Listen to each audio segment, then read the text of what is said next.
Voilà, donc ici je vais faire une petite vidéo qui va concerner donc le pouvoir calorifique, qui va parler du pouvoir calorifique au travers de deux réactions, dont une a été déjà vue dans une vidéo, c'est la combustion ou l'oxydation du méthanol, je crois. Voilà, donc c'est celui-ci. Alors je l'avais fait par les énergies de dissociation, en sachant que, bon, c'était c'est une fois CH3OH, tout est expliqué dans la vidéo, là vous pouvez aller la consulter, un CH3OH plus 1,5O2 donne un CO2 plus 2H2O. Alors on voit bien que c'est une oxydation, et je dirais même plus une combustion, c'est une réaction de combustion.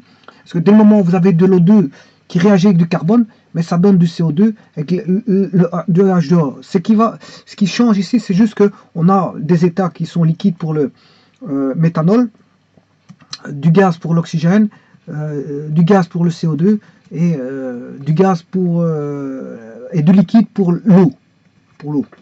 Alors, je dirais qu'ici les coefficients stoichiométriques sont pour le CH3OH qui est le méthanol 1, 1,5 pour l'O2, 1 pour le CO2 et 2 pour l'H2O. Voilà. Alors ça a été calculé par deux manières. Une par la manière de les énergies molaires. Et je trouvais 1726,5 kJ, qui c'est le bilan global ici, vous pouvez le constater, voilà. Ça c'est par les énergies molaires, donc on a cherché dans les tables l'énergie de, moins 286, moins 238,6 pour le kilojoule pour le méthanol, 0 parce que c'est une molécule simple qui est stable, O2, voilà, parce qu'en fait, si on regarde bien les tables, ça vaut 0 pour les molécules simples, mais pas toujours. Je vais aller voir les enthalpies molaires. Voilà, on va regarder dans le site ici. Vous voyez, j'ai déjà mis 0 pour l'O2 ici, pour le gaz. Gaz 2, 0. Allons voir dans le site de l'Université du Mans. Voilà, je vous mets le lien. http://ressources avec s.unif-le-mans.avec s.fr/accès libre, voilà, /um/pédago/chimie/03/chimie310b /pdf/chim310b underscore table1.pdf. Voilà. N'oubliez pas, entre B et table, il y a un underscore, c'est-à-dire un tiret de surlignement. Voilà, qui se place sous un caractère. C'est un tiret de soulignement, un tiret de soulignement, voilà, qui se trouve, je veux dire, en dessous des caractères en général. Enfin, voilà, c'est en dessous. Voilà, donc on va aller dans le site tout de suite. Voilà, on va l'ouvrir. Et qu'est-ce qu'on constate? Que ce site-là est très bien fait, je le rappelle, il est mis par ordre alphabétique, et là, on peut aller tout rechercher. Enfin, tout, non, parce qu'il manque des... Alors, n'oubliez pas que ce sont les tables des enthalpies de formation standard, delta HF pour la première colonne, bien sûr, parce qu'après, ça, c'est l'enthalpie de Gibbs, c'est l'enthalpie libre, de formation standard, toujours dans les conditions CSTP, c'est-à-dire conditions standards de température et de pression. Je vous rappelle que c'est à 298,15 Kelvin. Et bon, c'est pour les substances qui sont, je veux dire, comment est-ce qu'on appelle ça, les substances qui sont, on va dire, c'est des substances pures, non mélangées, voilà, des substances pures mélangées. Et bon, ici, c'est des corps composés, parce qu'en fait, quand ils sont simples, ça fait 0. Donc, ce sont l'état standard, ce sont l'état des corps purs non mélangés, pris dans leur état physique le plus stable. Et pour les solides, c'est leur forme cristalline la plus stable. Ici, il y a plusieurs, voilà, formes allotropiques. On prendra la plus stable des formes allotropiques, voilà. Et ça, sous la pression de 1 bar ou 1 atmosphère, ça dépend qui a fait les tables et comment ils les ont fait, s'ils l'ont fait à 1 bar ou 1 atmosphère. Je rappelle qu'un bar c'est 100 000 pascal et un atmosphère c'est 101 325 pascal. Il y a une très petite différence entre les deux, mais la température est à 25 degrés Celsius, c'est-à-dire 298,15 Kelvin. Voilà. Et là on a donc l'enthalpie libre et l'entropie. Bon, dans les unités, dans leur unité appropriée, parce que les unités de l'enthalpie sont en kilojoules par mole, les unités de l'enthalpie libre sont en kilojoules par mole, et les unités de l'entropie sont en joules par Kelvin et par mole. Voilà. Alors, c'est répertorié par lettre alphabétique. Si vous voulez les oxydes, vous allez dans la lettre O. Voilà, on retrouve le barium, le benzène, voilà, le brome, tout ce que vous voulez, enfin tout ce que vous voulez, non, mais bon, l'étain n'y est pas, par exemple. J'avais recherché l'autre fois, l'étain, je ne l'ai pas trouvé, mais en tout cas, il y a suffisamment d'éléments pour aller rechercher là-dedans. Voilà, on a la lettre C, la lettre E, et ici, c'est de l'éthanol. Et l'éthanol, bon, on a le gazeux et le liquide. Voilà. Et alors, je vous disais que 0, c'est pour les éléments simples qui sont stables. Par exemple, je vais prendre, je vais en chercher un qui fait 0. Voilà, l'aluminium, AL solide, il fait 0. Je vais en prendre un autre qui fait 0. Ben, voilà, le calcium fait 0. Voilà. Le chlore fait 0. L'oxygène, fatalement, il fait 0. Euh, voilà, le fer fait 0. Le fer solide, le fer... Voilà, mais c'est pas toujours le cas parce que parfois, il y a des éléments où c'est différent de 0. Je vais en prendre un, par exemple. L'iode, voilà l'iode, I2, il vaut 0 pour le solide et il est différent de 0 pour le gaz. Parce qu'il faut prendre les éléments, ceux qui donnent 0, ce sont les éléments les plus stables. Hein. Voilà, apparemment ce serait ça. Et donc c'est pour ça qu'il y aurait différentes. Li il vaut 0, Mg il vaut 0, etc. etc. Bon. Alors ce qui va m'intéresser ici, donc l'O2 il vaut 0. L'O2 vaut 0. Ce qui m'intéresse ici, c'est tout est gazeux ici dans la réaction pour le. Je ne sais plus si je suis dans l'éthanol ou le méthanol, mais en fait, voilà. Je suis dans la réaction de l'éthanol. Hein. Enfin, je ne sais pas si j'étais au méthanol ou à l'éthanol. Enfin, le méthanol, en tout cas, la réaction de combustion, la voici. Bon, c'est CH3OH plus 1,5 O2 plus donne 1 CO2 plus 2 H2O. Et le méthanol, ben, c'est la même réaction, si ce n'est que c'est du méthanol. Et qu'est-ce qui va changer? Ben, c'est tout simplement les coefficients stoichiométriques et la première molécule qui est C2H5OH, puisque ce n'est plus de l'éthanol, mais du méthanol. En plus de ça, les états sont tous du gaz, contrairement à l'autre réaction. Il y en avait deux qui étaient liquides, c'était le méthanol et l'eau. Par contre, ici, l'eau est gazeuse, hein, ici, et l'éthanol est gazeux. Voilà, tout est gazeux, et donc ça voudrait dire qu'on aura probablement une réaction qui va donner, bon, en plus les coefficients ici sont plus grands, on a 1, 3, 2, 3, 1, 3, 2, 3, alors que là on a, ils sont plus petits ici, 1, 1,5, 1, 2. Donc on comprend que d'un côté tout est gazeux,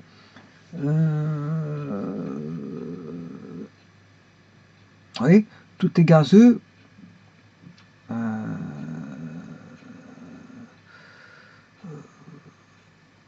Donc elle aura une plus grande énergie. Donc on aura, ça cause, bon voilà, l'énergie sera plus grande. Et en plus de ça, les moles sont beaucoup plus grandes pour l'éthanol. Donc on imagine que le pouvoir calorifique de l'éthanol est plus grand que le pouvoir calorifique de l'éthanol. Alors pour l'éthanol, il est de... Voilà, je l'ai calculé, moins 726,5. Je l'ai calculé par deux manières. Hein. Bon, il fallait faire, faut aller chercher dans les tables la chaleur molaire de CH3OH. Bon, comme une mole, ben, on fait moins 238,6. J'ai été chercher dans la table de, comment on appelle ça, de Le Mans, l'université de Le Mans, moins 238,6 fois 1, plus, bien sûr, 0, parce que l'oxygène c'est 0, 0 fois 1,5, ça fait 0. Voilà. Ça, c'est au niveau des réactifs. Et au niveau des produits, bon, on fait le bilan au niveau des produits, c'est moins 393,5 fois 1, parce qu'il y a une molécule de CO2, et pour l'H2O, c'est moins 285,8 fois 2. Et là, on calcule la somme des enthalpies au niveau des totales, au niveau des produits, bon, la somme des enthalpies au niveau des réactifs, et on se retrouve avec ceci.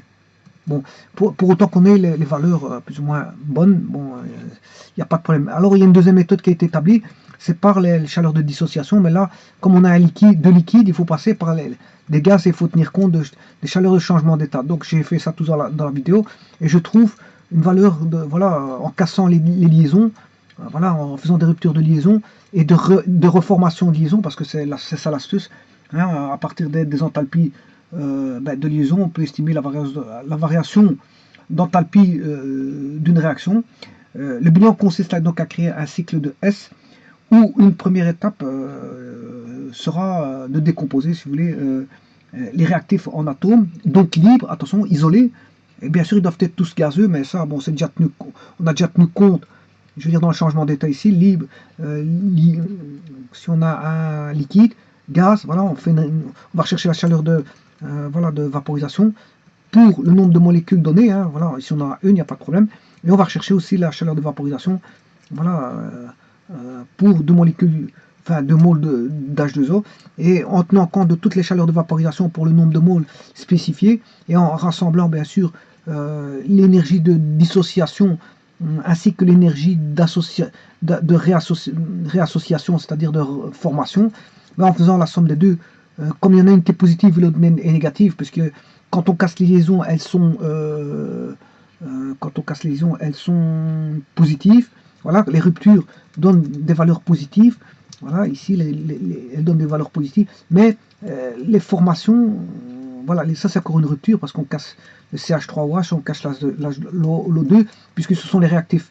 On casse le CH3OH et les O2, voilà, on les casse et on obtient en fonction voilà, du nombre de liaisons à casser, voilà, et du nombre de moles présents, ben, on a le nombre d'atomes isolés,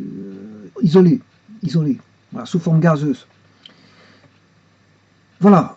Et on fait ça pour tous les réactifs, et puis on fait ça pour tous les produits, mais les produits seront négatifs. Alors on fait la somme voilà, des ruptures, plus la somme comment on appelle ça, des formations, mais les formations sont négatives.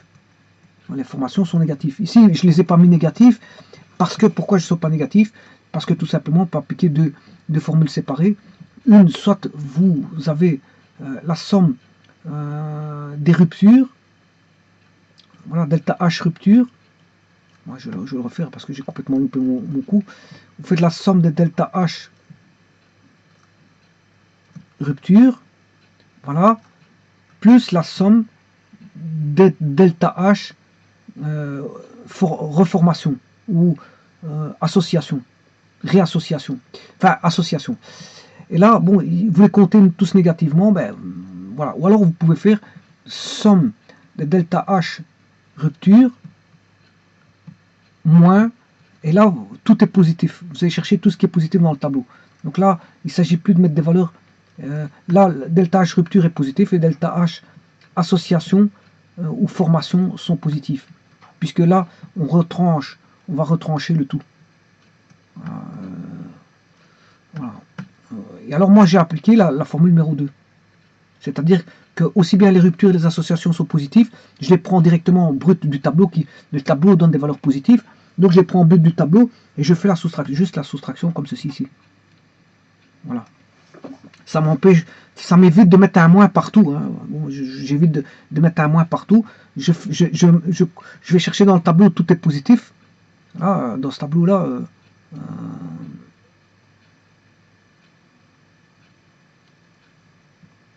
voilà, le tableau, j'ai pas l'impression qu'il veut s'ouvrir. Enfin, on va voir ça tout de suite.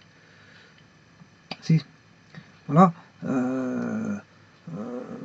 Donc, là, toutes les valeurs sont... Oui, ici, sont positives et négatives. Bon, je m'excuse. Dans ce tableau-là, tout est positif et négatif. Mais il y a des tableaux, je prends un cas de figure où tout est... Là encore, vous pouvez aller chercher des négatifs, donc vous appliquez la formule. Comme il y a les positifs et négatifs, ben, vous appliquez cette formule-là. Par contre, il y a un tableau où, si je prends mon tableau ici, enthalpie molaire, ouais, ici, ils sont positifs et négatifs aussi. Ouais. Ouais, je m'excuse, je m'excuse, je me suis trompé de tableau. Hein. Je me suis trompé de tableau. C'est les enthalpies de dissociation qu'il faut regarder. Voilà. Voilà, ici sont tous j'étais dans les enthalpies de dissociation, je ne suis pas dans les enthalpies molaires, hein, je m'excuse. Donc ici, vous voyez qu'ils sont tous positifs. Ils sont tous positifs. Hein. Il n'y a aucun nombre qui est négatif dans ce tableau-là. Voilà, vous voyez, je peux parcourir le tableau, rien n'est positif. Ça, ce sont des écarts, ça n'a rien à voir, c'est pour ça que c'est négatif. C'est les écarts entre voilà, la colonne T4 et le tableau de Mendeleïev, ce qui est dans le tableau de Mendeleïev, pour voir si bon, on est éloigné ou pas des valeurs et s'il n'y a pas quelque chose d'étrange. C'est-à-dire s'il y a un très grand écart entre les valeurs, il y a quelque chose d'étrange. Voilà, ça veut dire qu'il y a quelque chose qui n'est pas fiable dans les deux valeurs et il faudra aller consulter d'autres tableaux ou d'autres tables pour voir qu'est-ce qui est bon ou mauvais. Alors, vous voyez qu'il n'y a pas de positif négatif, mais on sait bien que l'énergie fournie pour rompre une liaison est toujours endothermique, seront les positifs, et pour les absorber, enfin l'énergie absorbée pour former une liaison est toujours exothermique, le delta H est négatif. Donc pour les associations, le delta H est négatif, et pour les ruptures, le delta H est positif. Donc vous voyez que tout est positif dans le tableau, et c'est à vous à mettre positif ou négatif en fonction que c'est vous rompez ou vous associez. Bon, ça a été expliqué dans une vidéo, c'est pas ça qui est le plus intéressant. Le plus intéressant, c'est pour vous dire que ici, bon, on avait calculé le tout, on avait trouvé, voilà, on avait trouvé moins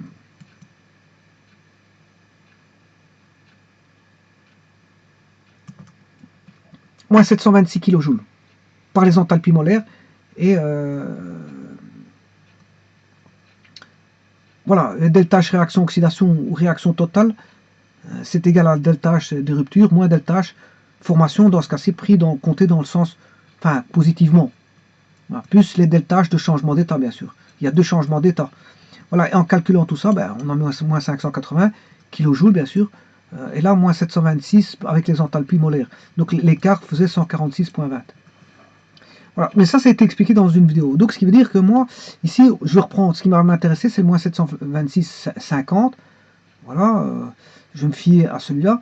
Alors, si je regarde la combustion de l'éthanol, là, on retrouve, si je fais les calculs, on retrouve voilà, une valeur de 1277. Voilà, ils sont là. Moins 1277.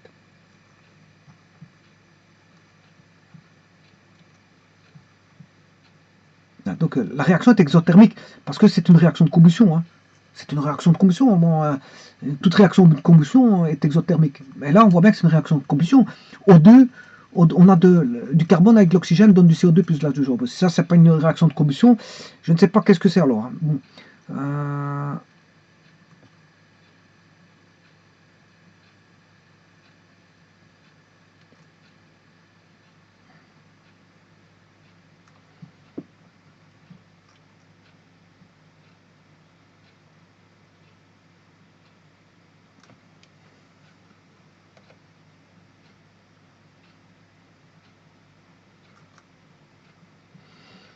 Alors, qu'est-ce que c'est que... Je vais déjà voir le pouvoir calorifique, parce que le pouvoir calorifique, justement, fait référence, je veux dire, aux réactions de combustion. Hein. Voilà, type de, voilà je vais analyser ce tableau-là.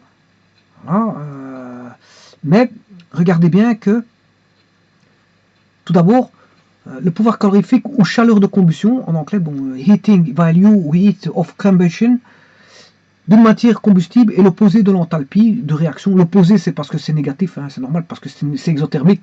Donc c'est normal qu'on est, voilà, bien sûr, à l'état standard. Vous voyez le petit degré là qui indique qu'on est à l'état standard.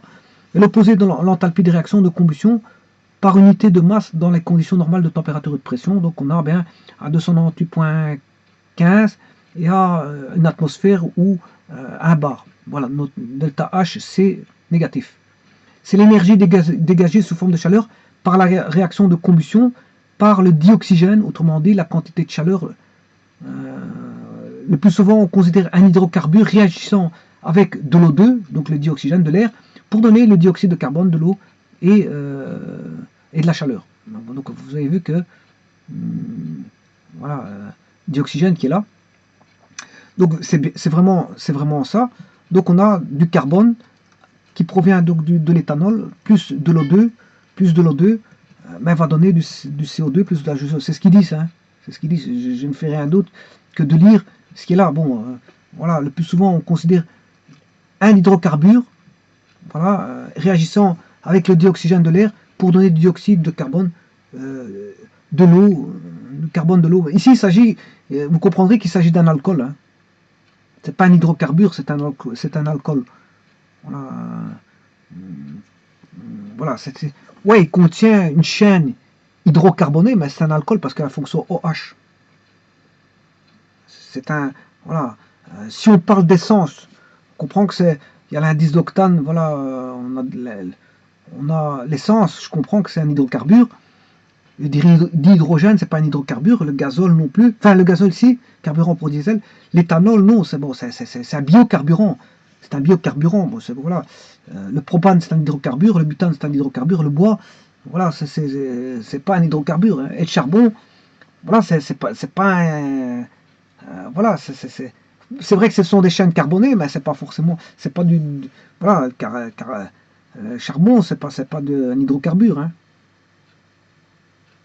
Charbon, voilà, c'est d'abord il est solide, il est à l'état solide. Voilà, on retrouve dans le charbon les anthracites, la houille et beaucoup de formes, voilà, beaucoup de formes euh, de formes de charbon, énormément de formes de charbon, avec leur énergie, bien sûr, calorifique, hein, leur pouvoir calorifique. Un charbon n'a pas le même pouvoir calorifique qu'un autre. Voilà. Donc vous voyez que ici, bon, vous voyez que pour parler de pouvoir calorifique ou chaleur de combustion, heating value ou heat of combustion d'une matière combustible, donc il faut que ce soit une matière combustible, et l'opposé de l'enthalpie de réaction de combustion. Donc il faut que ce soit une réaction de combustion, c'est-à-dire que il faut qu'on ait du carbone qui réagit avec de l'eau, avec de l'oxygène, je m'excuse, avec de l'oxygène pour former du CO2 et de l'eau. Voilà, et c'est ce qui se passe ici, hein. On a du carbone, mais c'est pas un hydrocarbure, c'est un alcool, c'est ce que je viens de dire. Voilà, on a l'alcool. Oui, et je vous ferai remarquer que on a l'éthanol et le méthanol, c'est presque la même chose, hein. Bon, voilà, l'éthanol, c'est de carbone, méthanol, c'est un carbone. Alors, pour faire la règle voilà, de la tétravalence du carbone, ben, il faut faire ceci. Voilà, là, les deux carbones sont tétravalents. Et là, la règle de tétravalence du carbone, elle est comme ceci. Voilà, donc le méthanol, c'est un carbone, méthanol, et avec la fonction alcool. On a une fonction alcool ici, hein, voilà, on a une fonction alcool, méthanol. Alors là, on a aussi une fonction alcool. Alors je m'excuse, ça c'est l'éthanol, je m'excuse. J'étais un peu trop vite, je m'excuse. Mét, c'est un carbone. Hein. Ouais, un carbone, il est à droite. Voilà. Et l'éthanol, c'est deux carbones, je m'excuse. Voilà, les deux carbones, ils sont là. Ils sont pas à droite, ils sont à gauche. Voilà. Alors, au carbone sont reliés des hydrogènes, chose que je vais faire tout de suite. 1, 2, 3, 4, 5. Donc la formule c'est, si vous voulez, c'est C2H5.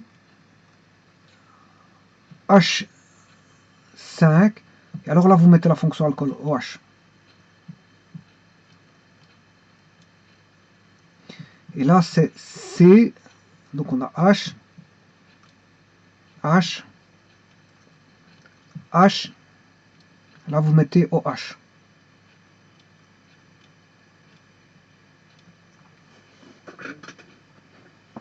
Et donc ça, c'est du CH3 OH, ou tout bonnement du... je peux l'écrire en une fois. Bon, je l'écris en deux. Bon, voilà, ça change rien. Voilà, mais ça, c'est aussi équivalent à du CH4O. Voilà. CHO, c'est la chimie organique. Hein. Le chaude. C2H6O. Voilà l'éthanol et voilà le méthanol. Alors, je vous ferai remarquer qu'ici, je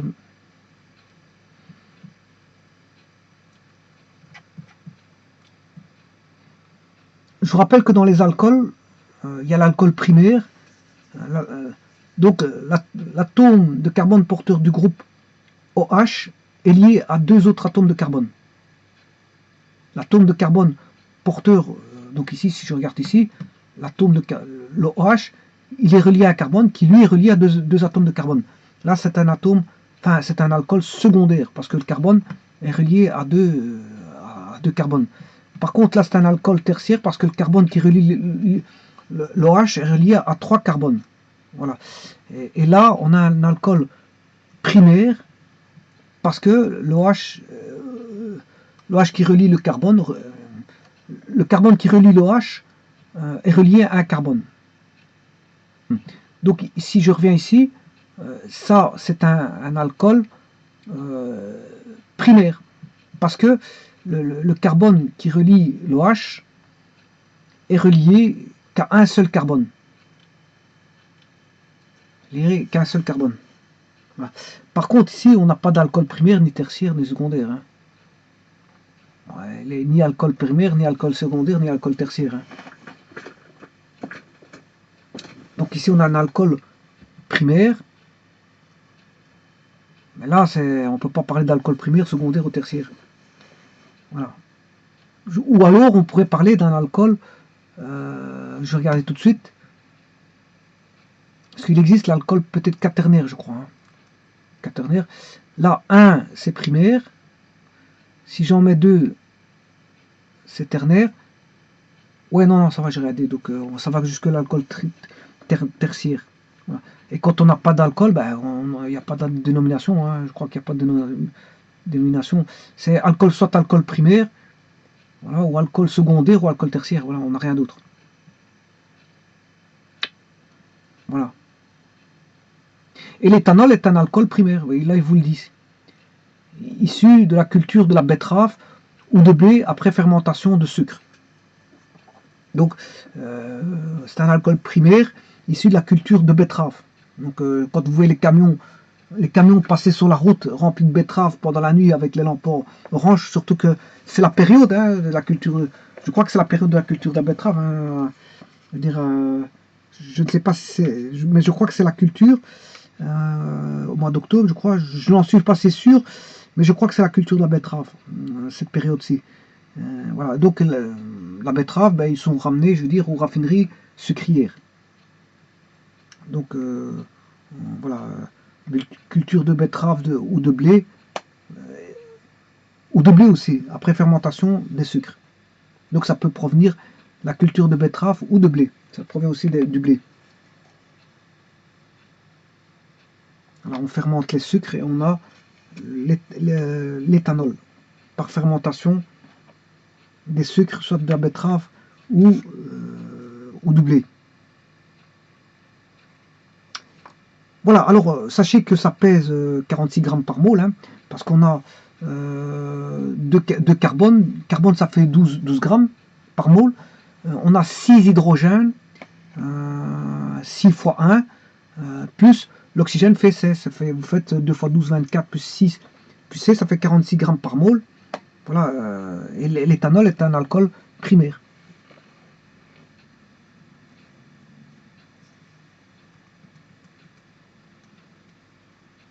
Alors, bon, ça c'est pour la petite histoire, hein, quand je continue la petite histoire. Par oxydation ménagée, l'éthanol conduit à l'éthanol. Ça, vous comprendrez que on a une double liaison. L'éthanol qui est un aldéhyde, hein, vous voyez tout de suite que c'est un aldéhyde. Hein, OH comme ça, c'est un aldéhyde. Et l'autre à côté, bon, c'est l'acide éthanoïque. Hein. Donc, avec l'éthanol, on peut avoir de l'éthanol qui est par oxydation ménagée. L'éthanol conduit à l'éthanol, puis à l'acide éthanoïque. Alors, comment on voit l'acide? C'est COOH. COOH, c'est l'acide. Voilà. Par contre, l'aldéhyde, c'est COH avec R. RCOH. Bon, c'est ça, hein, c'est la chimie organique. Bon, si vous voyez R, un hydrocarbure, un radical hydrocarbure R, COH, ça, c'est ce qu'on appelle un aldéhyde. Un aldéhyde. C'est un aldéhyde. Et bon, avec ça, avec l'éthanol, bon, on construit l'éthanol. Mais après, on peut refaire la fonction alcool. La fonction alcool qui est RCOOH.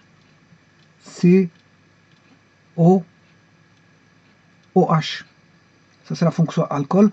Et ça, on a l'acide éthanoïque. L'acide éthanoïque. Voilà. Mais ça, c'est pour la petite histoire. Bon, ça n'intervient pas dans ce que je voulais raconter. Ça, c'est pour, voilà, pour formaliser un petit peu. Voilà. Donc ici, on a le méthanol. Le méthanol, je vous ai dit que c'était combien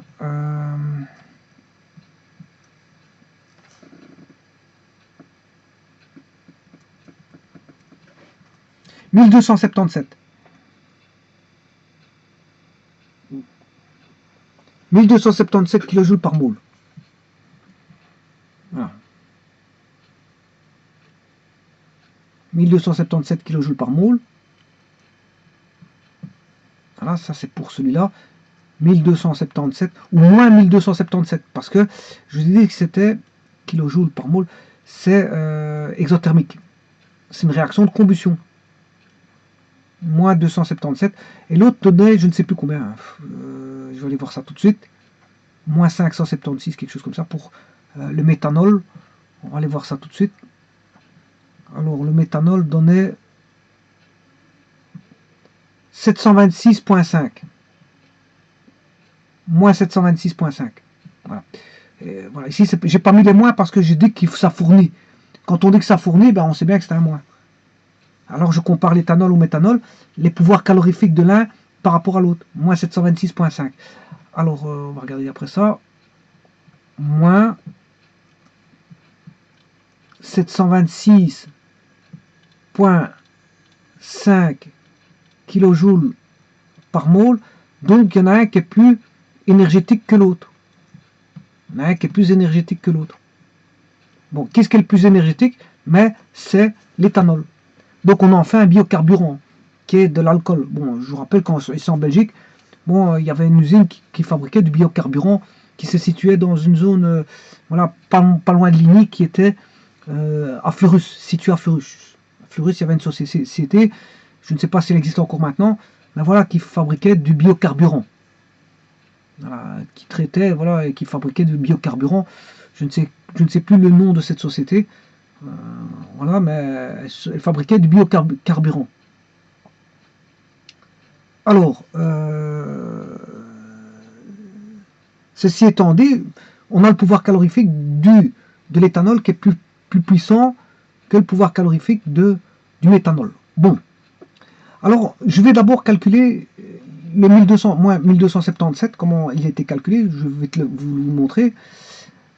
Bon, l'autre je ne vous le montre pas parce que c'était fait dans une vidéo, je ne vais pas refaire l'autre vidéo. Voilà, pour l'oxydation du méthanol, ben, ça a été fait dans une vidéo précédente. Ceci c'est expliqué correctement dans une vidéo précédente. Et donc, ici, ce que je vais faire, je vais expliquer cette vidéo-ci. Donc, la combustion de l'éthanol. La combustion de l'éthanol. Bon, alors pour ça, je vais chercher les réactifs. Les réactifs. C'est C2H5OH. Voilà, pour, réactif. Je vais le chercher dans les tables. Hein. Bon, je vais chercher ça dans les tables. Delta H formation molaire pour une mole. Et puis je calcule pour N mole. Mais N vaut 1. Donc ça va être la même chose. Voilà, kilojoules. Voilà, mais ça j'ai été chercher dans les tables que je vous ai montré tout à l'heure. Ici, la table, elle est ici. Là. Alors c'est comment on appelle ça, l'éthanol. Donc à la lettre IE, je vais monter à la lettre E, l'éthanol qui est gazeux, moins 235,3. C'est cette valeur-là que j'ai pris. Moins 235,3. Voilà. Donc c'est ce que j'ai, moins 235,3.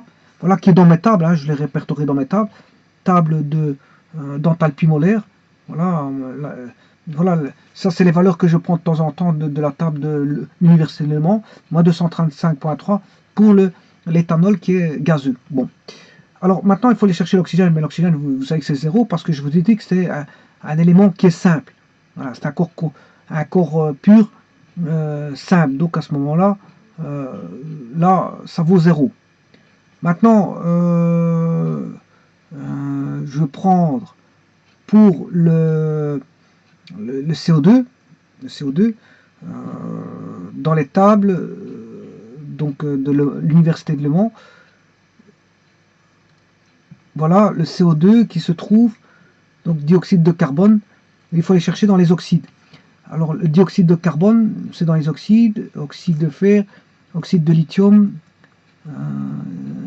oxyde, oui, ici c'est monoxyde, CO2, non mais ça, le dioxygène il est ici, hein, je vous l'avais dit tout à l'heure, Voilà. Alors maintenant, s'il n'est pas là, je ne vois pas où qu'il est. Dioxyde de carbone, ben on va aller chercher. Ouais, il est là, je l'ai trouvé. Monoxyde de carbone, voilà, gazeux, et dioxyde de carbone gazeux. Bon, le dioxyde de carbone gazeux vaut moins 303,5, je vous l'ai dit tout à l'heure. Voilà, et alors bon, donc on a le dioxyde de carbone, on a le dioxygène, on a comment est-ce qu'on appelle ça, l'éthanol, et il ne nous reste plus que l'eau gazeuse. Voilà, donc on va rechercher l'eau, c'est la lettre E. Bon, la lettre E, je vais chercher l'eau. Voilà, l'eau gazeuse, H2O gazeux ici, moins 241,8. Voilà, c'est ce que j'ai mis ici dans les valeurs, moins 241,8 pour l'eau, gazeux, vapeur, hein, vapeur. CO2, moins 393,5 gazeux. L'O2, ça fait 0. Et moins 235,3 pour l'éthanol gazeux. Bon, et ça, je répertorie ça tout simplement voilà, ici, là-dessus. Moins 235,3 pour C2H5OH, mais il y a une molécule, c'est pour une molécule, donc je fais x1, donc ça fait autant de kilojoules. Voilà, ça c'est le bilan des réactifs. Il n'y a pas d'autres réactifs parce que le deuxième réactif, il vaut 0. Il y a deux réactifs, C2H5OH, voilà, qui vaut moins 235,3, et l'O2 qui vaut 0, parce que c'est un corps simple. Ben, l'oxygène n'est pas pris en compte, car c'est un corps composé simple. C'est un corps composé simple. Voilà, formé que de l'oxygène. Par contre, formé, ça ne s'écrit pas comme ça, c'est formé que d'oxygène. Qui est formé que d'oxygène. Bon, je vous rappelle que, je ne sais pas si je l'ai dit, mais si on regarde les tables, je ne sais pas si je l'ai dit tout à l'heure, bon, normalement, les corps composés simples, ils vaut 0. Hein. Sauf, bon, il y a des cas où, bon, peut-être qu'ils sont pris parce qu'ils ne sont pas stables. Voilà, donc, si je prends par exemple l'iode, je ne sais pas si je l'ai dit tout à l'heure, hein, voilà, l'iode, je vais remonter pour voir le I. L'iode, voilà, on a 0 pour I2S, mais I2 gazeux, c'est 62,2. Donc vous voyez que parfois il y a des corps, je veux dire, qui sont simples, mais je veux dire, ils sont pas forcément tous à 0. Hein. Voilà, on peut retrouver des corps voilà, qui sont simples, mais qui ne donnent pas forcément 0. Le fer, il est à 0, voilà, le fer solide, gazeux, il est à 0. C'est probablement une question de stabilité parce que l'état standard, c'est défini c'est l'état des corps purs non mélangés pris dans leur état physique le plus stable. Et pour les solides, leur forme cristalline la plus stable. Donc vous voyez, sous la pression bien sûr de l'atmosphère, 101 325 pascal et une température déterminée qui est généralement 200,8.15 qui sont les conditions CSTP. Donc là vous voyez que le corps doit être stable. Bon, probablement il y a des corps simples qui ne sont pas stables et on les prend avec une certaine valeur d'enthalpie. Voilà, ceci étant dit, on va calculer nos valeurs de la réaction de combustion, combien elle va donner. Là, on a delta H formation molaire, moins 235,3. Voilà. Ensuite, pour le CO2, moins 393,5, mais comme il y a deux molécules, enfin 2 moles, je m'excuse, moins 787 kJ. Voilà. Et pour l'H2O, on a 3 moles. L'H2O c'est moins 241 x 3, moins 725,4. Et on trouve bien sûr voilà, un bilan de l'enthalpie produit. Les produits c'est le CO2 et l'H2O. Je fais moins 787 plus moins 725 pour me retrouver que voilà, moins 1500.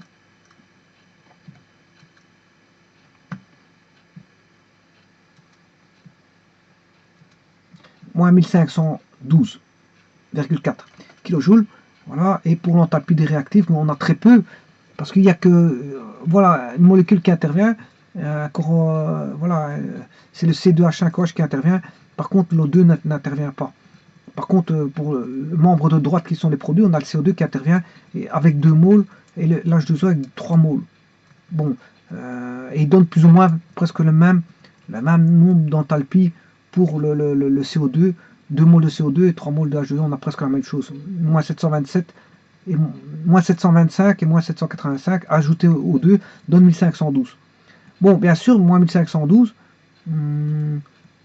ça c'est pour l'enthalpie de produit. Pour avoir l'enthalpie globale, ben vous faites moins 1500, l'enthalpie des produits, moins 1512, moins l'enthalpie des réactifs, qui vaut moins 250 cross, qui fait moins 1512 plus 235.3. Et on se retrouve avec 1277, et ça c'est le pouvoir calorifique. Voilà, voilà, moins 1277 qu'on se retrouve. Voilà. Parce que ça, c'est le bilan de l'enthalpie réactive, moins les produits. Mais généralement, on fait pas ça, on fait les produits moins les réactifs. Voilà, on trouve les produits moins les réactifs, c'est l'opposé des réactifs moins les produits. Voilà. Mais généralement, on fait situation finale moins situation initiale, c'est-à-dire bilan de l'enthalpie produit moins l'enthalpie réactive. Donc, on a une réaction qui est exothermique, qui vaut moins 1277,10 kJ pour l'éthanol. Voilà.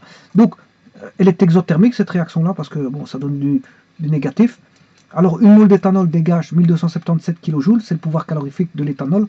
Une mole de C2H5OH pèse 46 grammes. Donc, ce qui veut dire que la base pour 1 gramme, ça dégage 27,76. Il suffit de faire moins 1277 divisé par 46. Voilà, ça fait 27,76. Alors, pourquoi j'ai mis moins? Je n'ai pas mis le moins, c'est parce qu'on sait bien que ça dégage. Quand ça dégage, c'est un moins. Parce que voilà, si ça dégage, c'est un moins. Donc, la réaction dégage de l'énergie. Donc en fait, vous voyez qu'on peut l'utiliser en tant que biocarburant, c'est ce que je vous disais tout à l'heure. Bon, donc 1 gramme, ça dégage 27,76 kJ. Maintenant, 5 grammes va dégager 138 grammes, 138 kJ. Voilà, pour 5 grammes, ça va dégager 138,82 kJ. Voilà. Alors, maintenant, voyons voir ça de plus près. Ça, c'est le pouvoir calorifique. Voilà, maintenant, on va analyser un petit peu ce tableau-là. Alors, ceci, je n'ai plus besoin, les enthalpies, parce que tout a été calculé. On a les enthalpies. Bon, ce qui va m'intéresser, c'est ceci. Alors, je vais lire ceci. Donc, ça parlait d'éthanol. Voilà, l'alcool primaire, secondaire, tertiaire, on s'en fout. Le combustion de l'éthanol dans le dioxygène de l'air, ben, on sait bien que ça doit réagir avec de l'O2. Alors ça c'est C2H6O, c'est bien de l'éthanol. C2H6O, C2H6O, c'est bien de l'éthanol. Ne pas confondre avec le méthanol. C'est CH4O. CH4O. Alors, je retourne au site. Voilà. Ça c'est l'éthanol, plus de l'oxygène, donc 2 CO2 plus 3 H2O. C'est la réaction que je viens de faire maintenant. Donc on a un C2H5OH plus 3 O2 donne 2 CO2 plus 3 H2O au niveau gazeux. Au niveau gazeux. Donc il faut absolument mettre, les états doivent être mis. Voilà. Mais là, ils n'ont pas mis les états, donc c'est déjà pas bien. Parce que quand on fait de la thermodynamique, la première des choses à faire, c'est de mettre les états physiques. Voilà. Bon, mais de toute façon, voilà, tout est à l'état gazeux. La combustion complète donne de l'eau et du dioxyde de carbone, mais de l'eau vapeur, hein, vapeur d'eau. C'est de la vapeur d'eau. Voilà. La combustion incomplète, oxygène en défaut, si on a trop d'oxygène, enfin, pas assez d'oxygène justement, je m'excuse, pas assez d'oxygène, c'est ce qui se passe quand on a des systèmes voilà, mauvaise aération et qui font en sorte que des systèmes de chaufferie ne fonctionnent pas très bien et que voilà, on a de l'oxygène en défaut. Donc la combustion incomplète donne donc oxygène en défaut, donne de l'eau, du monoxyde de carbone et des particules noires de carbone. Voilà. Et donc la réaction c'est C2H6O plus 2O2 donne 2CO plus 3H2O. Elle est presque la même que voilà, la précédente, si ce n'est que l'oxygène, bon, on n'a plus de 3 moles qui réagissent, on n'a plus de 2 moles qui réagissent. C'est normal, elle est en défaut. On est en défaut d'oxygène. Alors, mais là, on n'aura plus du CO2, mais du CO. Voilà. Alors, le monoxyde de carbone, c'est un gaz incolore inodore qui est toxique. Il bloque les échanges de dioxygène au niveau des poumons avec le sang et on n'arrive plus à respirer. Voilà. Il bloque les échanges, enfin, on étouffe. Voilà, on ne le sent pas, on étouffe, on devient tout, je ne sais pas quelle couleur, mais voilà, on étouffe. Il bloque les échanges de dioxygène avec l'hémoglobine en se fixant dessus sans pouvoir être libéré, ce qui est, et on ne ressent pas, hein. Le problème c'est qu'on ne ressent pas tout ça. Ce qui n'est pas le cas pour le CO2, bien sûr, le CO2 il est utilisé pour la respiration, ce qui n'est pas, voilà, il est rejeté en tant que, voilà, le CO2 est rejeté, Voilà, ce qui n'est pas le cas pour le CO2, aussi inodore et incolore, mais qui peut être libéré. Voilà. Le CO2 peut être libéré, voilà, c'est ce que j'avais dit, rejeté. Par contre, le CO, non, il bloque les échanges de dioxygène avec l'hémoglobine. Donc l'O2 est bloqué par les molécules par le CO. Comment? En se fixant dessus, voilà, en se fixant dessus comme une colle, une espèce de colle. Voilà. Bon, alors, énergie libérée par cette réaction de combustion. Alors, on va calculer ici par la méthode des énergies de liaison. Simplement, je ne sais pas ce qu'ils ont été chercher les valeurs là, 410, 348, 356, 460, 795, 404, parce que, en fait, ce n'est pas les mêmes que dans mon tableau. Je vais regarder le CH. Si je regarde le CH en enthalpie de dissociation, bon, je prends le CH liaison simple. Le CH liaison simple, j'ai 413, bah, ils ont 410, moi je veux bien le mettre, bon, c'est comme une table en plus, pourquoi pas. Je vais alors je vais mettre une table supplémentaire, voilà, l'appeler T5. Alors HC ils ont 410, bah, c'est beaucoup plus bas que toutes les valeurs que j'ai ici, hein.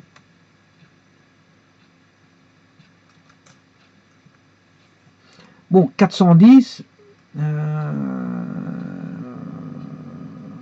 là je vais quand même le dire d'où ça vient. T5, je veux dire d'où ça vient. T5, ça vient de Chimix.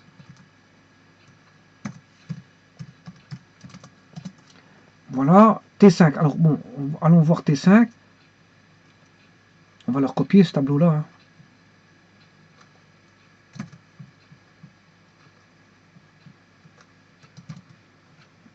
Voilà, on l'a ici, ça vient de Chimix. Alors là, on va marquer liaison parce qu'il manque quelque chose. Liaison. Alors ça, c'est la liaison CH. 410, CH 410, CC 348, CC 348, CO 356. Je ne sais pas ce qu'il va aller chercher ces valeurs. Vous avez été chercher ces valeurs-là, mais en tout cas, OH 460, liaison simple.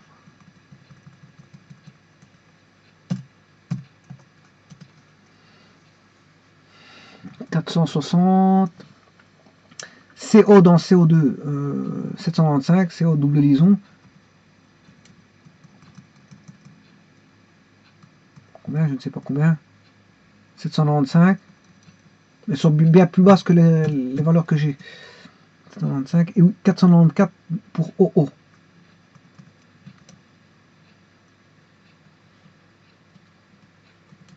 Voilà, 400, ben ça c'est bon. La même chose, 494, bon, ça reste 494, ok, ça va, c'est parfait. Bon, ben, en fait, qu'est-ce qu'ils font? Ben, ils vont calculer les chaleurs voilà, ils vont les cassures, ils vont casser, ils vont tout casser, puis faire une reformation. Voilà, tout doit être gazeux, bien sûr. Et si c'est le cas, donc tout est gazeux, il n'y a aucun souci, hein. Dans la réaction, je vous dis que tout était gazeux. Donc, il n'y a pas de changement d'état à faire. Il n'y a pas de, voilà, de chaleur de changement d'état ou d'enthalpie voilà, de changement d'état. Donc, on va faire un cycle qui va briser, enfin un cycle de S. Je vais le faire tout de suite. Voilà, le cycle de S, on a donc le CH, C2, H5, OH qui est l'état initial plus l'oxygène, voilà, va donner du CO2, bien sûr avec le nombre de moles, hein. Là je ne sais plus s'il y avait un, je ne sais plus s'il y en avait 3, voilà, 2 CO2 plus 3 H2O, voilà, je crois que c'est ça. Je ne me rappelle plus, mais je vais aller voir ça tout de suite, c'est pas un problème. 3 pour l'O2, ouais, 2 et 3, c'est bon, c'est bien ce que j'avais mis, parfait. Alors, eh bon, là, il s'agit de faire quoi? Il s'agit de casser Donc c'est 2H5OH. Bon, qu'est-ce qu'on va casser? Ben, on va casser, il faut remettre ceci sous forme de, voilà, voilà, de molécules dans le plan. Hein. Pas besoin de mettre dans l'espace, dans le plan ça suffit. Voilà. Et il faut casser pour isoler tout. Voilà, on casse tout. Donc on va en casser une. Le CH, on aura 1, 2, 3, 4, 5 CH à casser. Mais comme on a une molécule, il faut faire aussi tout ceci fois 1. 5 CH, 5 CH fois 1. Ensuite, il faut casser le CC plus liaison CC. Bah, comme il y a une molécule ici, bon, une mole, je m'excuse, une mole à casser, bon, c'est fois 1.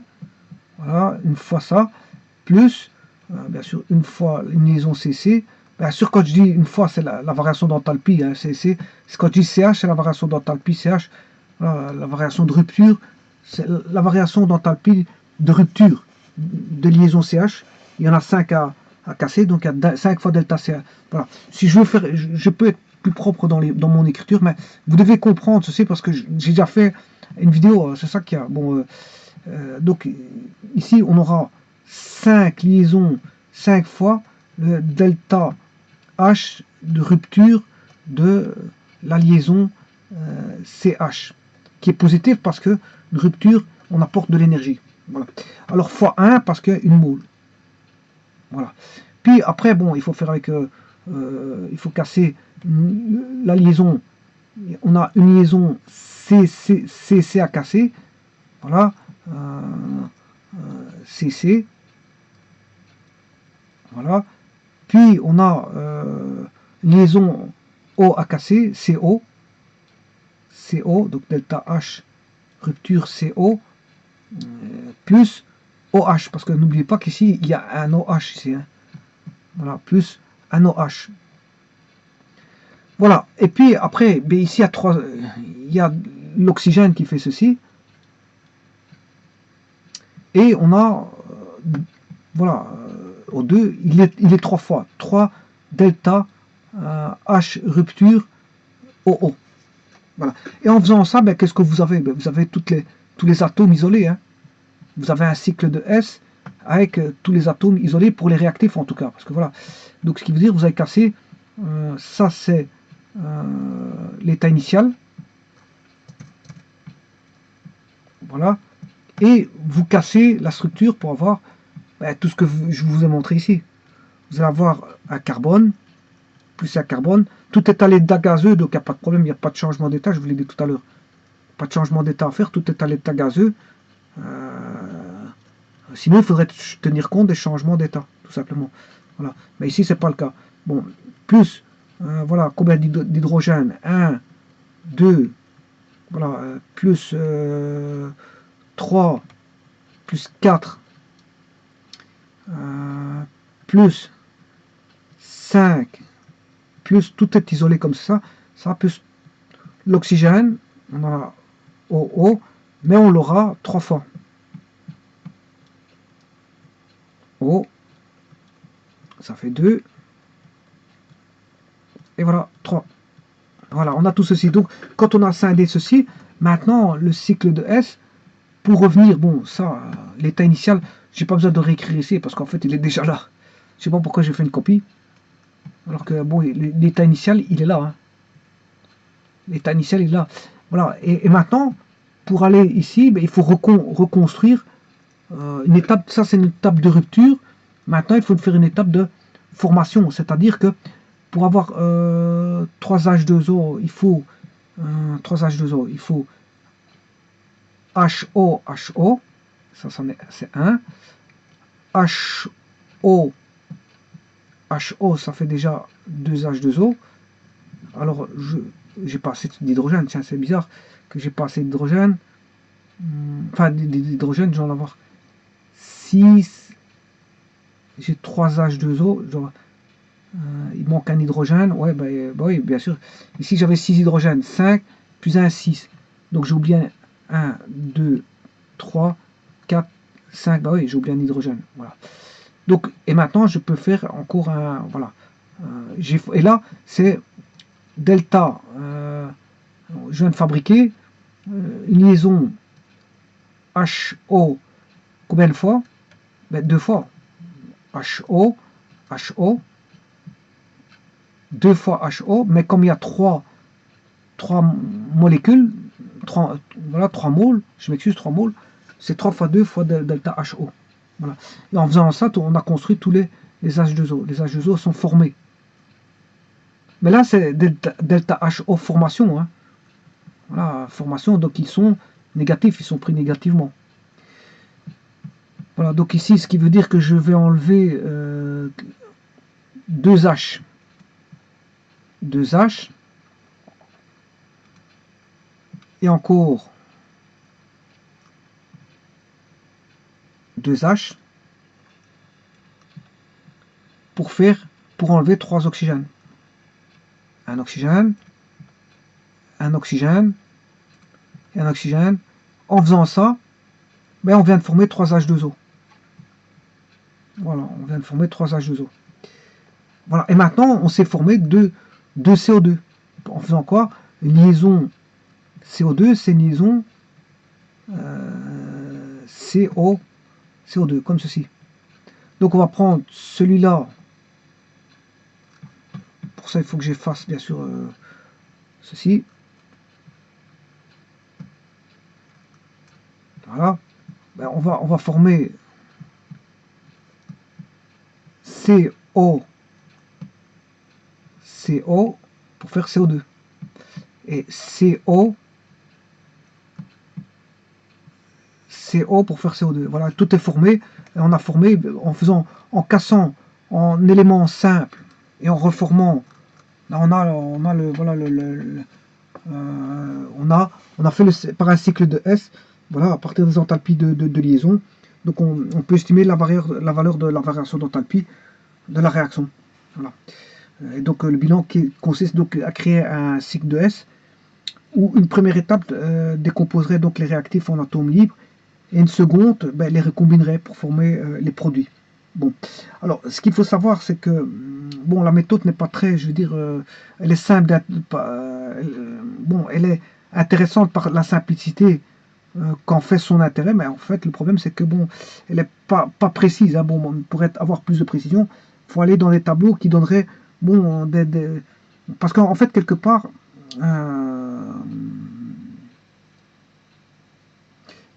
la comparaison de multiples données expérimentales a montré, si vous voulez, que l'énergie de liaison dépend principalement de la nature des deux atomes liés et peu de leur environnement dans la molécule. Mais on a pu ainsi établir des tables de valeur moyenne des énergies, en fait des enthalpies des différentes liaisons, et que bon, si on veut avoir voilà, plus de précision, il faut que il faut aller dans des tables plus élaborées qui manieraient, enfin, avec un maniement moins aisé, dont les valeurs tiendraient compte justement dans une certaine mesure de l'environnement de la liaison dans la molécule. Donc il y a des tables plus précises qui pourraient, je veux dire, faire en sorte que elles sont plus difficilement maniables. Voilà, elles sont plus difficilement maniables, et donc on pourra aller voir dans ces tables-là et être plus, on va dire, plus juste en valeur. Plus juste en valeur. Bon, maintenant, ceci étant dit, on va faire le calcul comme l'a fait bon, par la dissociation. Allons voir ici, au niveau de la dissociation. Bon, on calcule ça. Bon, donc on a la cassure de ceci. On a 5 fois la cassure voilà, de DCH. CH, c'est 410. Hein. On a 5 fois 410. Plus la liaison CC à casser. 348 fois 1. La liaison CO. 356 plus OH 460. Vous calculez tout ça, vous avez on a 5 fois 410, ben il est là. 5 fois 410 plus 348 plus CO 356 plus OH 460, ben vous avez voilà 321 fois 10 exposant 3 kJ par mol. Bon, ça c'est uniquement pour faire la rupture de l'éthanol. Maintenant, pour l'oxygène, c'est 3 fois OO. Et l'oxygène, c'est 494. Donc, il faut faire 3 fois 494. Bon, 3 fois 494, il est ici. Voilà. Ce qui est ici, là-bas, on vient de le calculer. C'est ceci. Voilà, c'est pour casser, si vous voulez, l'éthanol. Donc, ceci, c'est pour casser l'éthanol. Voilà. Ceci, c'est pour casser, comment est-ce qu'on appelle ça, le dioxygène. Et là, on a rompu tout ce qui était, je veux dire, au niveau des réactifs. Maintenant, il faut former. On va faire la formation. Mais pour faire la formation, donc c'est des énergies négatives. Hein, c'est des énergies négatives parce que quand ça casse, il faut apporter de l'énergie, c'est positif. Mais quand il faut former, ben c'est voilà, c'est ça dégage de l'énergie. Bon, il y en a une qui est endo, c'est la cassure, et exo, c'est le comment on appelle ça, la reformation. Alors là, on faut casser du CO au niveau à gauche. Enfin, il faut refaire, je m'excuse, il faut reformer du CO. 2 fois du CO, mais comme il y a 2 moles, ça fait 2 fois 2 CO, ça qui fait 4 CO. Donc il faut calculer 4 CO. Et le 4 énergie de liaison de formation du CO, mais CO c'est 795 fois 4. Voilà. Alors maintenant, il faut former du OH, et du OH, ça fait de HO, fois, comme il y a 3 moles, ça fait 6 OH, et OH, il est là, 460 fois 6. Voilà, vous calculez tout ça, on a 1,24, le total il fait ça, moins 1,24, 10 exposant 3 kJ par mole. Et ça, c'est par les énergies de liaison, donc on n'est pas loin de ce que j'ai calculé ici, c'est ça que ça veut dire. Moins 200, voilà, je vais mettre ce qui a été trouvé, c'est moins 200, moi ici j'ai trouvé moins 1277, et eux, ils trouvent...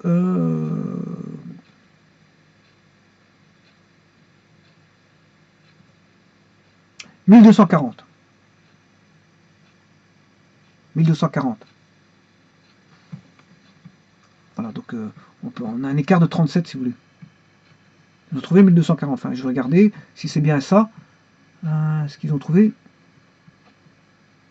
Oui, c'est ça, 1240. Hein, 1,20, moins 1,24 fois 10 exposant 3, c'est 1240. Entre 1240 et 1277, ben, il y a un petit écart de 37, donc ça veut dire qu'ils ont été fort précis quand même.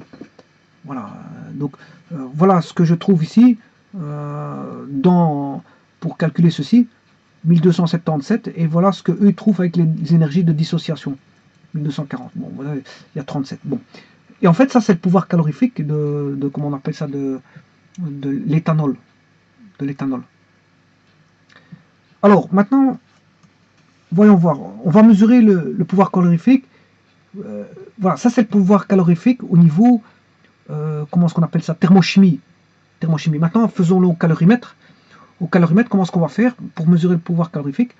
On considère l'expérience suivante qui consiste à brûler une masse de 5 grammes d'éthanol. L'énergie libérée par la combustion permet de chauffer une masse de 50 grammes d'eau placée dans un bécher de la température ambiante de 20 degrés Celsius à la température d'ébullition. Donc on va atteindre la température d'ébullition. Voilà, mais pas complète apparemment, sous la pression atmosphérique. L'eau au bout s'échappe en partie sous forme, voilà, en partie sous forme de vapeur. Donc on n'a pas une masse qui va complètement, je veux dire, s'évaporer complètement, hein, fatalement. Bon, on a 50 grammes, tout ne va pas s'échapper. On va faire la différence entre, pour voir ce qui s'est échappé, on va faire la différence entre ce qu'on a et ce qui reste après. On aura ce qui s'est échappé.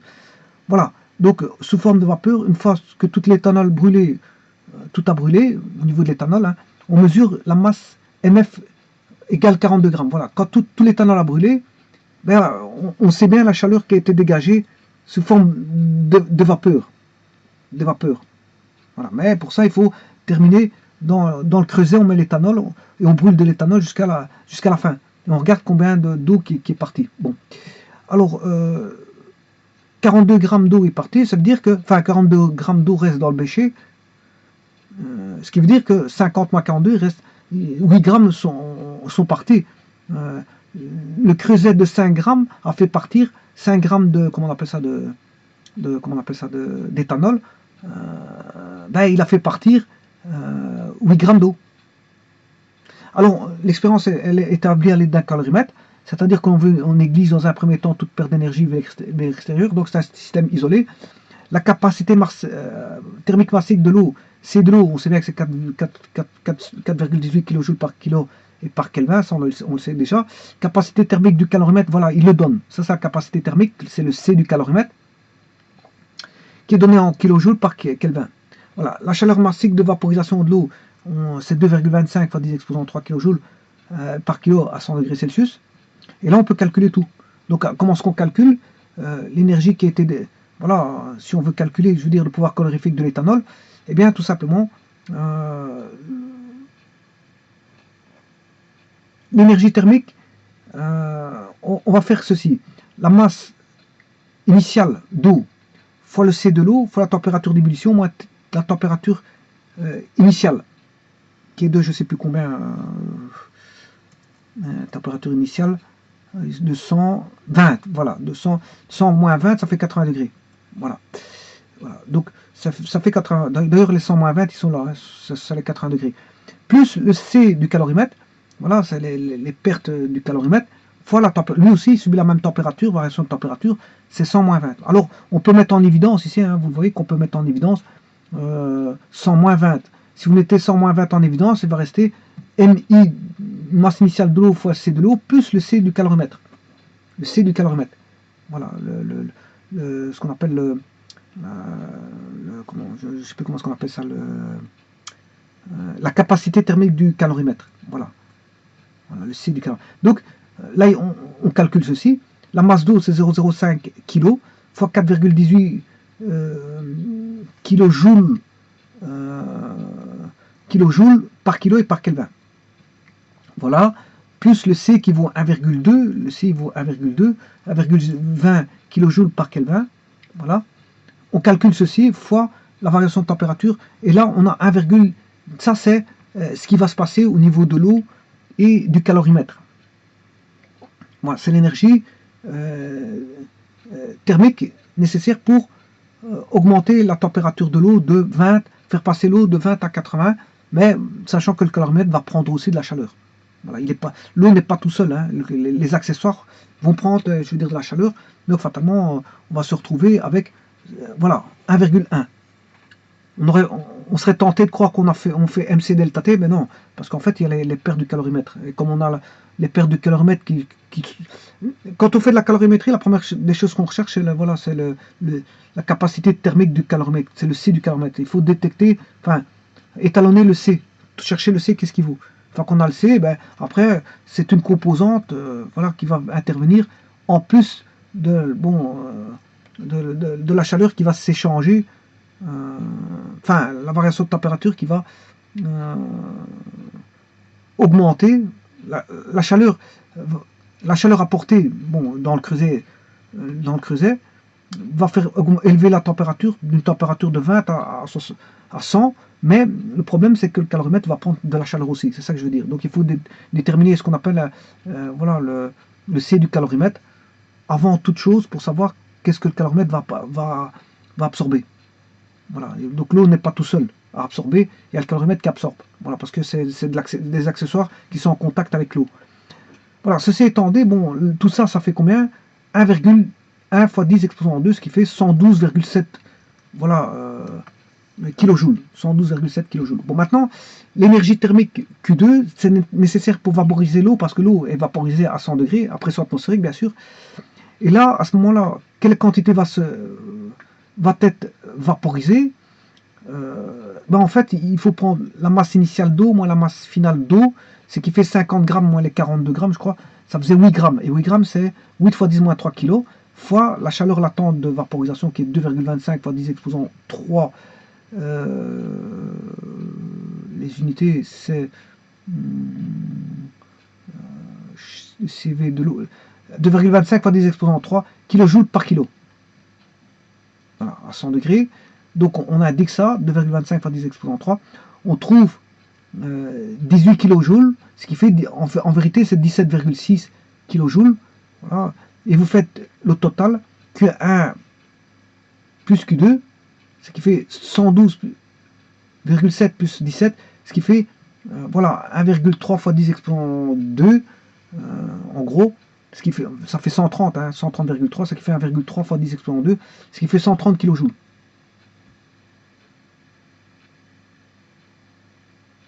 130 kJ.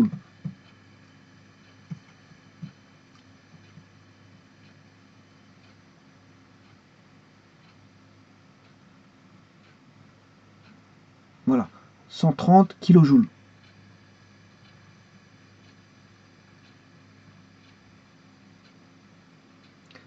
Alors,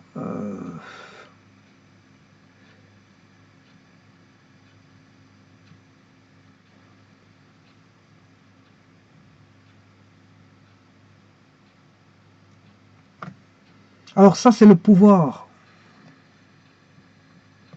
L'énergie libérée par la combustion complète d'une mole d'éthanol, c'est le pouvoir calorifique. Ceci c'est le pouvoir calorifique. Mais en thermochimie, parce que là, on mesure le pouvoir calorifique de l'éthanol au niveau du calorimètre, ça donne voilà, 130,3 kJ. 130,3. Vous voyez qu'on a quand même une différence. Hein. Voilà, ici c'est pour kilojoules pour une mole, ouais. Et là, oui, c'est parce que c'est 130 kilojoules. Oui, oui, c'est ça, c'est ça. C'est pas le calcul, il n'est pas terminé. Hein. Le calcul n'est pas terminé. Parce que là, on a mis combien de grammes atomiques pour faire chauffer l'eau? Mais on a mis 5 grammes. 5 grammes d'éthanol. Donc il faut tenir compte de ça. Hein. 5 grammes d'éthanol qui se sont consumés complètement pour faire voilà, élever la température de 20 à 100 degrés de l'eau. Plus une vaporisation. Une vaporisation, une certaine quantité de 8 grammes, je crois, parce que c'est 50 moins 50 grammes d'eau moins 42 grammes, ouais, il reste 8 grammes d'eau. Voilà, ça fait vaporiser 8 grammes. Quand il n'y avait plus d'éthanol, ben, ça fait vaporiser, ça fait monter la température de 20 à 100 et ça a vaporisé 8 grammes d'eau. Donc on connaît ce que ça. Mais maintenant, c'est ça, c'est pour 5 grammes. Donc, 1,3 pour la combustion de 5 grammes libère 1,3 fois 10 exponent 2 kJ. Alors maintenant, je vais trouver en kilojoules par kilo. Donc c'est un pouvoir calorifique massique. Voilà. Après, il ne faudrait pas se faire en mole. Hein. Bon, on peut le faire en mole. Parce que quand on a. Voilà. Je vais regarder par après en mole. Donc, ici, c'est en kilojoules par kilo. 5 grammes, 5 grammes, c'est 1,3 fois 10 exposant 2 kilojoules. On va le faire ici. Hein.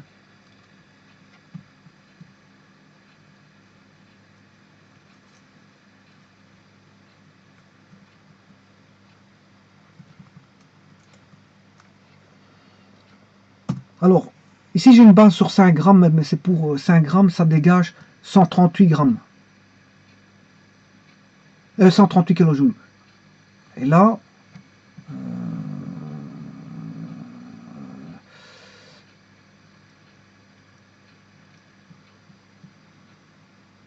ah oui, c'est ça, c'est bon. Hein.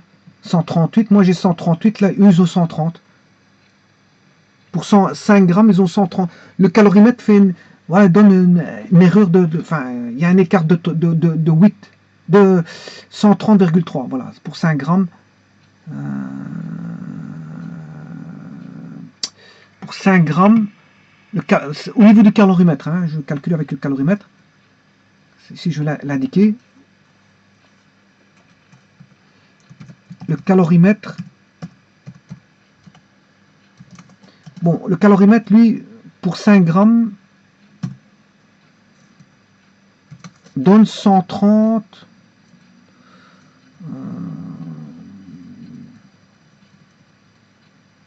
Je sais pas ce que je l'ai mis. Il est là. Calorimètre pour 5 grammes. Ça, c'est le calorimètre. Hein. Voilà, la mesure au calorimètre.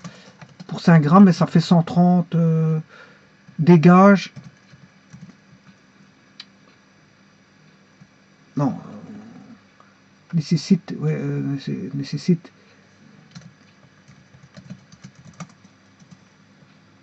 130 grammes. 130 kJ, je m'excuse, 130 kJ. Voilà. Et donc, on a bien l'écart ici entre 138 moins 130 kJ. Voilà, ça fait 8,80 kJ. On a une différence, voilà. Le calorimètre donne 130 kJ pour 5 grammes. Alors que bon, ici, moi, pour 5 grammes, j'ai calculé, je suis passé pour une mole d'éthanol se dégage 1277,10 kJ. Une mole de C2H5OHP 46 grammes. Je passe par une base d'1 gramme. Voilà, donc je divise 1277 divisé par 46 grammes pour avoir pour 1 gramme. Ça fait 27 kJ pour 1 gramme. Bon, je mets 5 grammes. Si je mets 5 grammes, j'ai 138 kJ. Donc voilà, la différence, elle est donnée ici. Le pouvoir est de bien 1277 kJ par mole, pour une mole. Mais le pouvoir calorifique, il fait aussi voilà, 130 kJ pour 5 grammes. Voilà, il fait 130 kJ pour 5 grammes, au calorimètre. Parce que ici, le pouvoir calorifique est de 138 kJ pour 5 grammes. Bon, maintenant, si je veux pour 10 grammes, le pouvoir calorifique est de 277 kJ pour 10 grammes.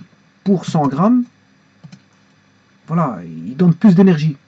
Pour 1 kg, il va donner 27 000, voilà, si 1 kg d'éthanol va fournir, voilà, puisque c'est une réaction exothermique, puisque c'est une combustion, 27 000 kJ. Bon, ceci étant dit, je remets pour 5 grammes pour comparer avec le calorimètre. Donc on a 138 kJ pour 5 grammes, et le calorimètre donne pour 5 grammes 130 kJ, ce qui fait qu'il y a une différence de 8,8 kJ. Bon, alors, maintenant, on va comparer par rapport, pour comparer, il faut mettre en kilos. On va mettre en kilos maintenant. La combustion de 5 grammes libère 130 grammes. Voilà, on remet pour 1 kg par kilo, donc il faut diviser par 5 et diviser par 1000. Voilà, comme ça on repasse. Non, on fait fois 1000. On fait fois 1000. Oui, fois 1000 parce que 1 gramme, je crois qu'on fait fois 1000.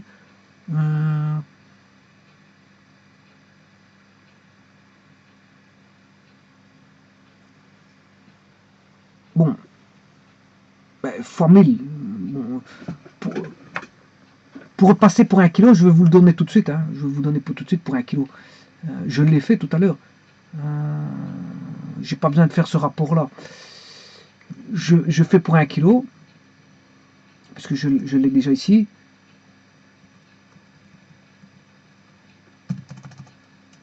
Voilà. 1 kg, c'est 27 000.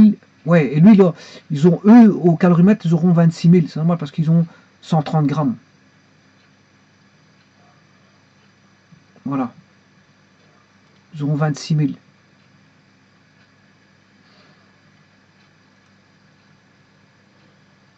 Voilà. Bon, on va refaire pour 1 kg. Hein. Je sais pas ça vient d'où. Je ne sais pas ça vient d'où, mais enfin bref. On va le faire pour 1 kg. 130 kJ égale 130 divisé par 5. Voilà, ça c'est les kilojoules pour 1 gramme. 1 gramme, c'est 26 kJ.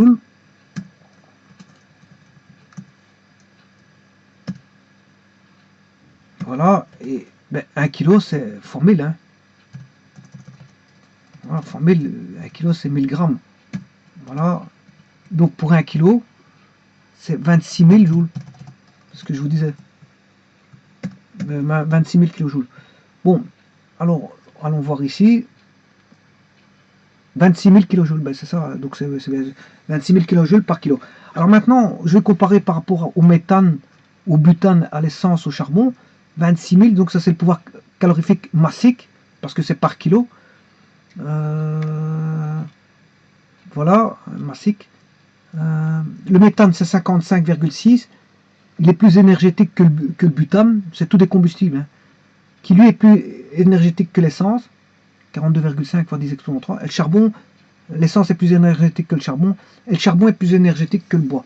Et alors bon, l'éthanol qui est un biocarburant, ben, je veux dire, le 26 est situé entre 28 et 10,5. Donc en fait, il est juste tout près du charbon, juste en dessous du charbon, on met tout près, et à environ 1,5 fois 26, 1,5 fois plus faible que celui de l'essence. L'essence est 42, divisé par 2, ouais, ça fait 21, mais là c'est voilà, un peu plus, hein, on a un peu plus de 1,5 fois, voilà, plus faible, il est 1,5 fois plus faible que celui de l'essence. Donc le pouvoir calorifique, vous voyez que c'est, bon, pour 1 kilo, ben, il peut offrir une énergie de 26 000 joules, kilojoules, 26 000 kilojoules. Par exemple, le méthane, pour 1 kilo, le pouvoir calorifique du méthane, pour 1 kilo, ben, il va offrir 55 000 kilojoules. Donc, lequel qui est plus énergétique pour 1 kilo? Ben, c'est le méthane. Hein. Le méthane est beaucoup plus énergétique que le butane, qui lui est beaucoup plus énergétique que l'essence, qui lui est beaucoup plus énergétique que le charbon, et qui lui est plus énergétique que le bois, et voilà, et l'éthanol se trouve entre le charbon et le bois. Voilà. Alors, voilà, entre le charbon et le bois.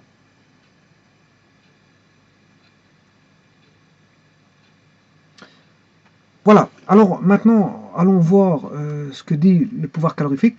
Donc le pouvoir calorifique ou chaleur de combustion, en anglais, heating value of combustion, d'une matière combustible est opposé à l'enthalpie de réaction de combustion par unité de masse dans des conditions normales de température et de pression, noté delta HC négatif. Bon, ça, tout ça, vous savez, c'est l'énergie dégagée sous forme de chaleur par la réaction de combustion par le dioxygène, autrement dit la quantité de chaleur le plus souvent.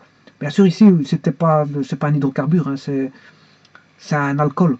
Le plus souvent, on considère un hydrocarbure, effectivement, le méthane, l'éthane, enfin le méthane, le butane, l'essence, bon, c'est des hydrocarbures, tout ça. Voilà, mais le charbon n'est pas un hydrocarbure. Hein. Le plus souvent, on considère un hydrocarbure réagissant avec le dioxygène de l'air, oui, pour donner du CO2 et de l'eau. Voilà. Elle est exprimée en général en kilojoules par kilogramme, voilà, ou en kilojoules par kilo. En kilojoules par kilogramme, oui, c'est ça. Mais on rencontre également le pouvoir calorifique molaire, c'est ce que j'ai calculé tout à l'heure.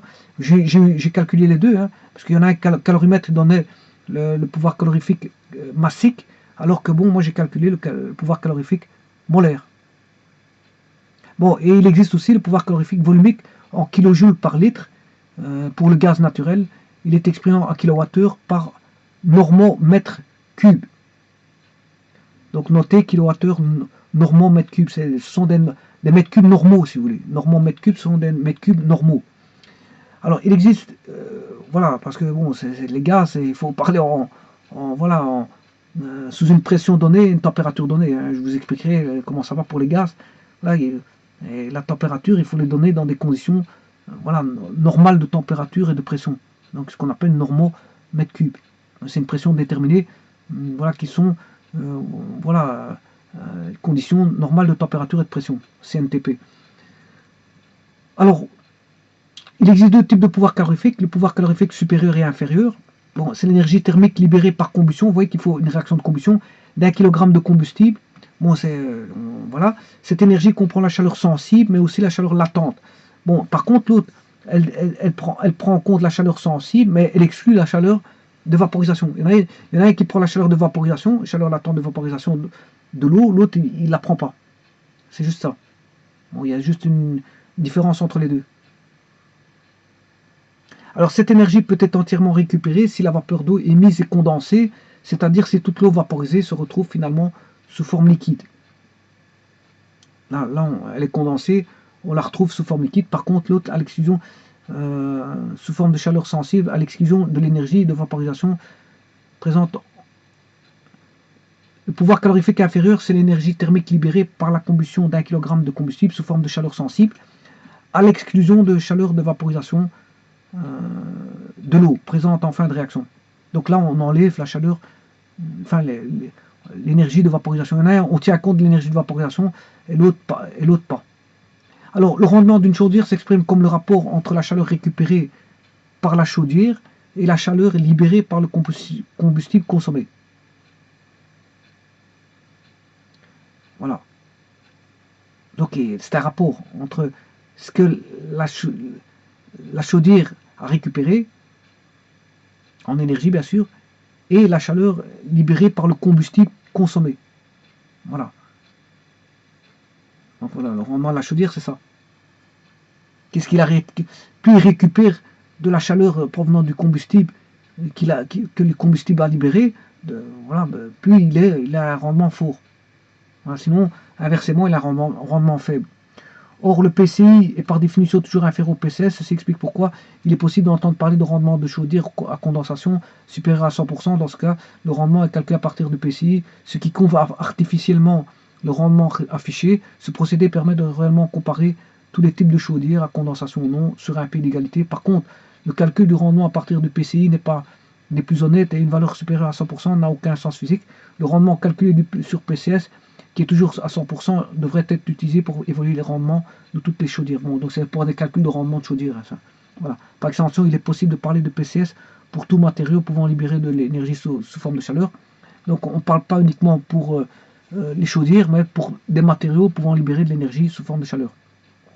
Même si la réaction libérant cette énergie n'est pas une réaction de combustion, donc on peut avoir une réaction autre que celle de combustion, en particulier pour les matières radioactives utilisées pour la production de chaleur. On parle aussi par extension de combustible nucléaire. Dans ce cas, PCI et PCS désignent respectivement l'énergie thermique théoriquement récupérable avec des techniques classiques, chaudière simple, réaction de fission de l'uranium enrichi, et avec des techniques avancées, chaudière à condensation, réaction de fission par neutrons, rapide, voilà, surgénération, etc. Bon, ça c'est pas uniquement valable pour les chaudières, ces fameux voilà, PCS et PCI, voilà, ne sont pas forcément adaptés que pour les chaudières.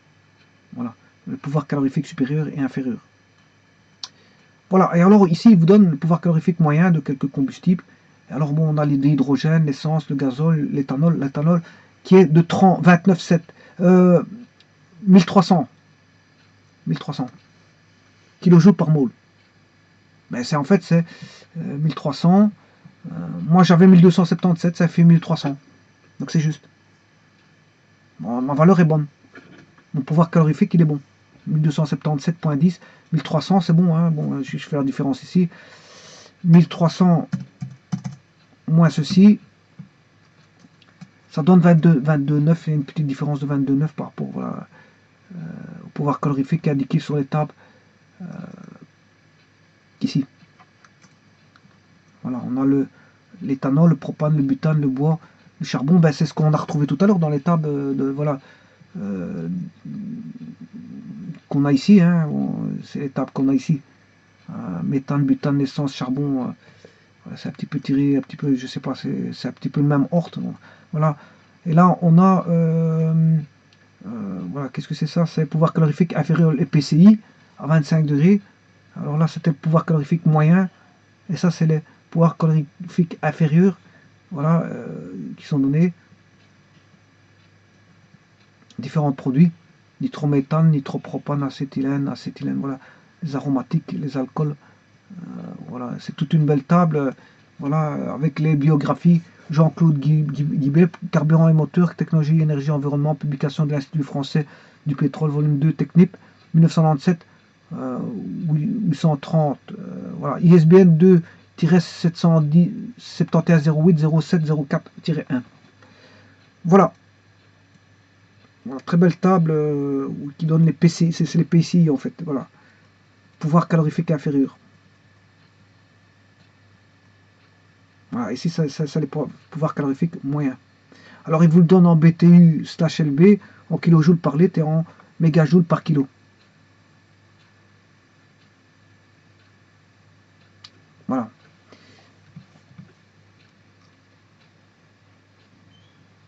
Voilà. Je crois que j'ai tout dit. Voilà.